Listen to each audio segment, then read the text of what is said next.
मेरे प्यारे बच्चों, मैं तुम सबके लिए खाना लेने जा रही हूँ। तुम लोग बाहर मत जाना जब तक मैं घर वापस ना आ जाऊँ।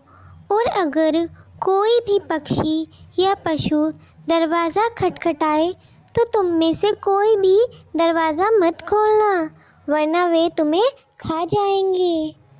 मम्मी, पर जब आप आ जाएंगी तो हमें कैसे पता चलेगा कि आप हैं या फिर जंगल का कोई और पशु या पक्षी? जब मैं आऊँगी और मैं दरवाज़ा खटखटाऊँगी तो मैं कहूँगी, मेरे सातों बच्चों आओ, मीठा मीठा खाना खाओ। ठीक है मम्मी, जब आप दरवाजे पर आएंगी तो आप ऐसे ही गाना गाना, हम आपको पहचान लेंगे और दरवाज़ा खोल देंगे। ठीक है मेरे बच्चों, अब तुम लोग यहीं पर रहो, मैं तुम्हारे लिए खाना लेकर आती हूँ। ये कहकर वह खाना लेने चली जाती है। उसकी और उसके बच्चों की सारी बातें बबलू बिल्ला सुन रहा होता है। हा हा हा, अब तू खाना लेने जा और अब मैं तेरे बच्चों को खा जाऊँगा। हा हा हा। बबलू बिल्ला टोनी चिड़िया के घर जाता है और उसका दरवाज़ा खटखटाता है। अरे, कौन सा गाना था वो? हाँ, मेरे सातों बच्चों आओ, मीठा मीठा खाना खाओ। लगता है मम्मी आ गई। अरे, मम्मी की आवाज़ नहीं है ये तो किसी मेंढक की आवाज़ है। मेरी मम्मी की आवाज़ तो बहुत मीठी है। हाँ, तुम सही कह रहे हो, ये मम्मी की आवाज़ नहीं है।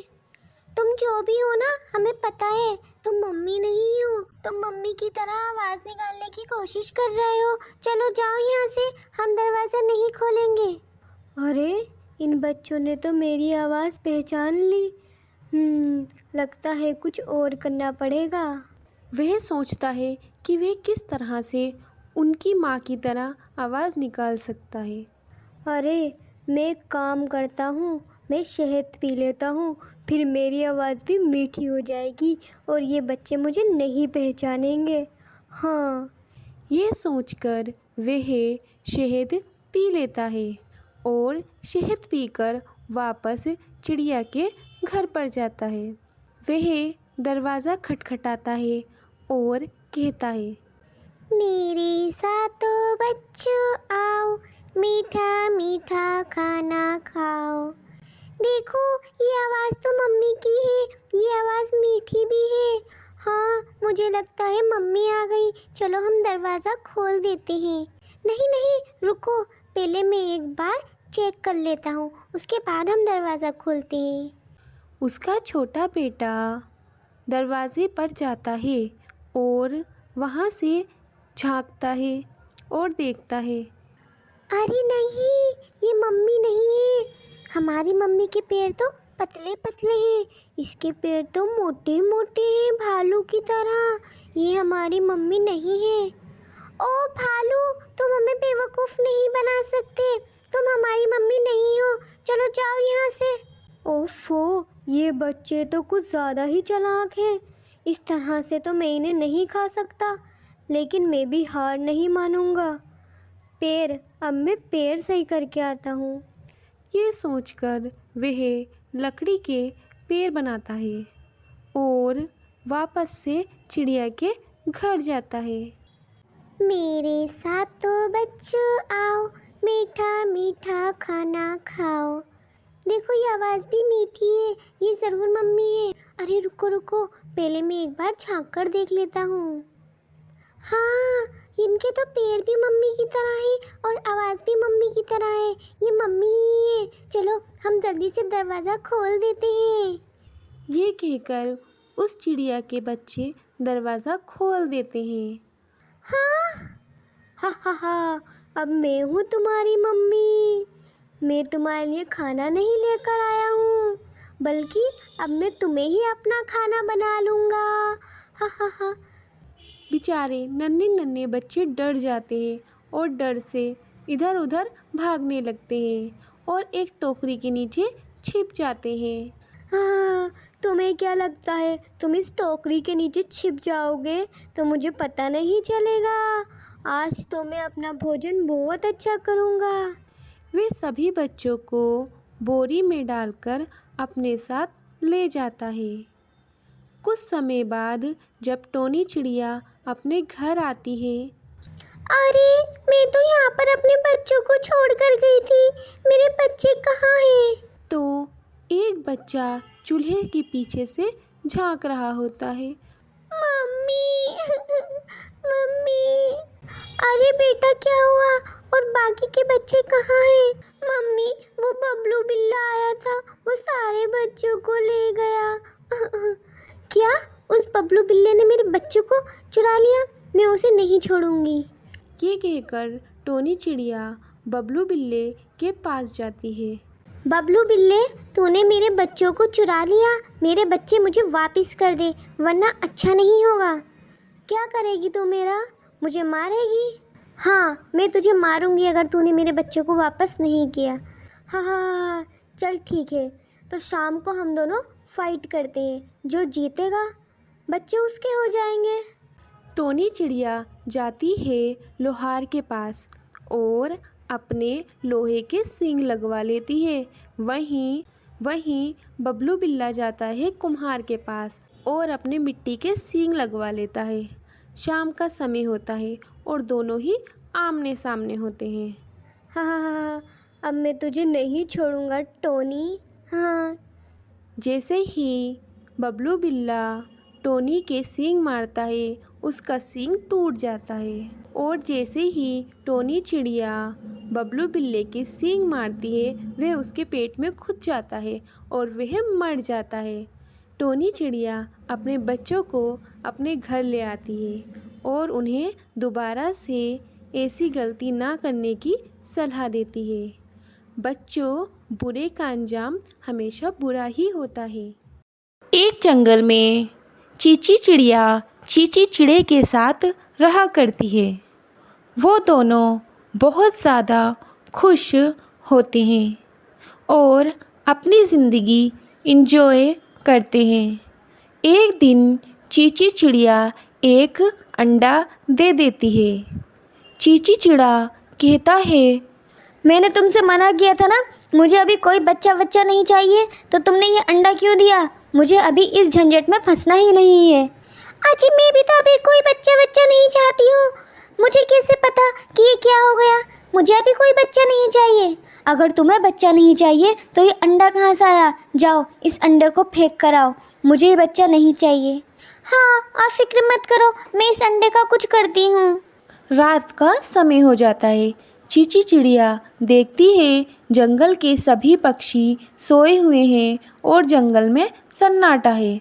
वह आधी रात में अपने अंडे को ले जाकर के बीच रास्ते में फेंक कर आ जाती है। अगली सुबह उसी रास्ते से एक चिड़िया जा रही होती है।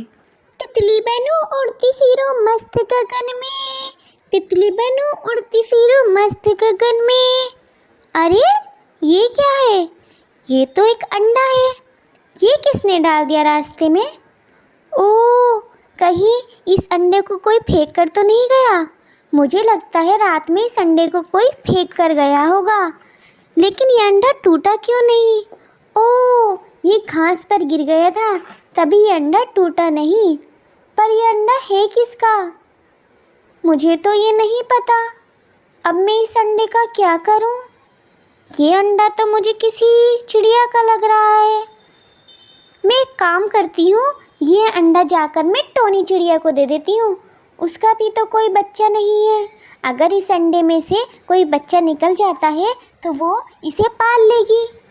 यह सोचकर वह चिड़िया उस अंडे को ले जाकर टोनी चिड़िया को दे देती है। लो बहन, ये अंडा मुझे रास्ते में मिला, शायद ये किसी ने फेंक दिया होगा। हे भगवान, तूने मेरी सुन ली। मुझ बे औलाद को तूने औलाद दे दी।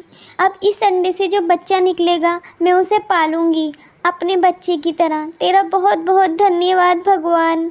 हाँ बहन, भगवान ने तुम्हारी सुन ली और तुम्हें अंडा दे दिया। चलो, अब मैं चलती हूँ। ये कहकर वह चिड़िया वहाँ से चली जाती है। कुछ दिन बीतने के बाद उस अंडे में से एक प्यारी सी चिड़िया निकलती है। हाँ, ये कितनी प्यारी है। पता है मैं तुम्हारा नाम क्या रखूँगी?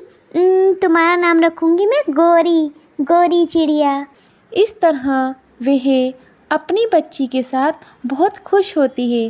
वह खेलते हैं, साथ में खाते हैं।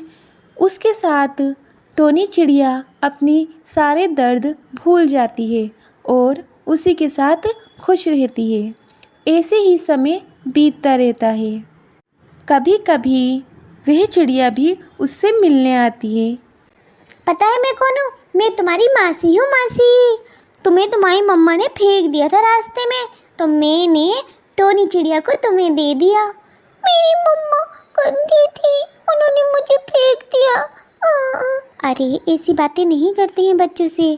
नहीं गोरी, मैं ही तुम्हारी मम्मा हूँ, ठीक है? ऐसे ही समय बीतता जाता है। चीची चिड़िया से कहता है, तेरे साथ मैं क्या रहूं? तू तो बांझ है, बांझ। तुझसे तो मुझे एक औलाद भी नहीं दी गई। औलाद नहीं दी गई? वो अंडा जो मैं फेंक कर आई थी, वो मैं तुम्हारी वजह से ही फेंक कर आई थी, वरना आज मेरे भी एक बच्चा होता। हाँ हाँ, मेरी वजह से तो फेंक के ही आई थी। तेरे अंदर तो दिमाग ही नहीं है, जा यहाँ से। उन दोनों में रोज़ झगड़े बढ़ते जा रहे थे। एक दिन चीची चिड़ै का भी एक्सीडेंट हो जाता है और चीची चिड़िया अकेले रह जाती है। वह रोने लगती है। मुझे मेरे कर्मों का फल मिला। मैंने अपना अंडा भी फेंक दिया और मेरे पति भी नहीं रहे। अब तो मैं अकेली हो गई हूँ। अब मैं क्या करूँ? रात में वह उस जगह जाती है जहाँ उसने अंडा फेंका होता है। उधर से वह चिड़िया भी आ रही होती है। अरे चीची बहन, तुम यहाँ क्या कर रही हो? अपने नसीब को रो रही हूँ, और क्या कर रही हूँ। अरे क्या हुआ? तुम्हें क्या तकलीफ है? उस दिन मैंने अपना अंडा यहाँ पर फेंक दिया और उसके बाद मेरे कभी औलाद नहीं हुई और मैं बांझ रह गई। मेरे पति भी गुजर चुके हैं। मेरी ज़िंदगी अकेले ही बीत रही है। कहने को तो मेरे पास बहुत पैसा है, लेकिन मेरे पास कोई बच्चा नहीं है। मैं उस सब का क्या करूँगी? वंडा तो मैंने उठाया था, और वो उठाकर तो मैंने टोनी चिड़िया को दे दिया था। और उस अंडे में से तो बहुत सुंदर बच्ची निकली है। वो तुम्हारी है। मेरा अंडा, मेरी बच्ची, प्लीज़ मुझे वहाँ पर ले चलो। हाँ हाँ, आओ बहन, तुम मेरे साथ चलो। वह चिड़िया चीची चिड़िया को टोनी के घर ले जाती है और उसे सारी बात बताती है। बहन, मैं तुम्हारा दर्द समझ सकती हूँ, लेकिन गोरी को मैंने पाला है। वो मेरी बच्ची है। मैं इसे तुम्हें नहीं दे सकती। मैं तुम्हारे आगे हाथ जोड़ रही हूँ। मेरी बच्ची मुझे दे दो। प्लीज़ मेरी बच्ची मुझे दे दो। तुम सही कह रही हो, लेकिन अब वो मेरी बच्ची है। मैंने उसे पाला है। मैं उसे नहीं दे सकती। चीची चिड़िया जंगल के राजा के पास जाती है और उसे सारी बात बताती है। सारी बात सुनकर जंगल के राजा कहते हैं, देखो टोनी चिड़िया, तुमने इसके बच्चे को पाला, लेकिन ये उसकी असली माँ है और गोरी पर इसी का ज़्यादा हक है। इसीलिए तुम्हें गोरी को चीची चिड़िया को दे देना चाहिए। ये कह कर के चीची चिड़िया गोरी को अपने साथ ले जाती है। चीची चिड़िया गोरी को खाना खिलाती है। नहीं, मुझे खाना नहीं खाना। मुझे अपनी मम्मा के पास जाना है। बेटा, मैं ही तुम्हारी मम्मा हूँ। आप मेरी मम्मा नहीं है। आप गंदी हैं। आपने तो मुझे फेंक दिया था ना। टोनी मम्मा ने मुझे पाला। आप मेरी मम्मा नहीं है। आप जाइए यहाँ से। मुझे मेरी मम्मा के पास जाना है। चीची चिड़िया उदास हो जाती है। वह गोरी चिड़िया को मनाने की बहुत कोशिश करती है, लेकिन गोरी चिड़िया उदास रहने लगती है। वह खाना भी नहीं खाती है। फिर चीची चिड़िया गोरी चिड़िया को लेकर टोनी के घर जाती है। मुझे माफ़ कर दो बहन। मैंने सोचा ये मेरी बच्ची है, अगर मैं इसे ले जाऊंगी तो ये खुश रहेगी, लेकिन ये मेरे साथ खुश नहीं है। ये तुम्हारे साथ ही खुश है। तुम ही इसे पालो। मम्मा, मम्मा। फिर गोरी चिड़िया टोनी चिड़िया के गले लग जाती है। और वह लोग साथ में रहने लगते हैं।